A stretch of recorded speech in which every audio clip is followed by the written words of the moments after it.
This is a channel message from Loki. He started coming to me while I was actually walking my dogs, and I was getting little snippets.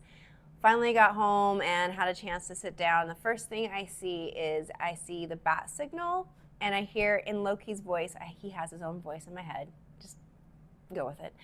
He says, "I am Batman." I'm like, what am I supposed to do with that? And he goes, "Just call me Brother John."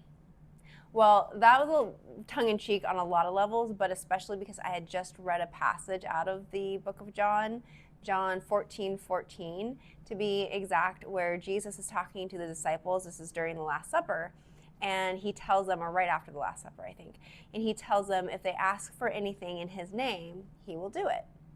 So I'm like, okay, where is this going? And then I hear the song Holding Out for a Hero, and I see the devil card from tarot.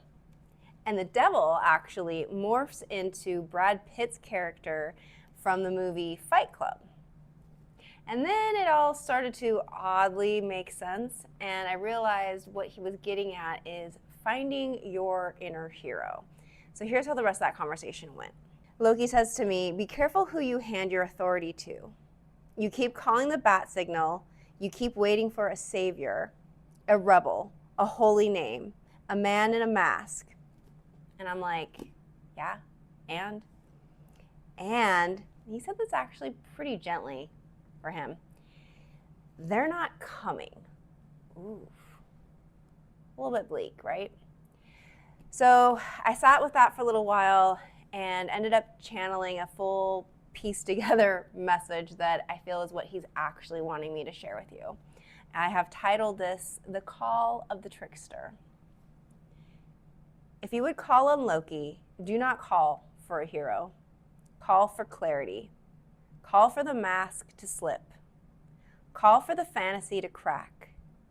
Call for the illusion of rescue to dissolve.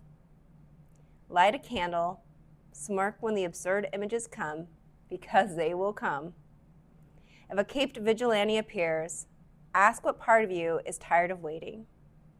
If a holy name echoes, ask where you've placed your authority. If the rebel king grins from the shadows, ask what you're afraid to dismantle within yourself. Loki does not arrive to save you. He arrives to tilt the mirror until you finally recognize the one who answers the signal has been you all along.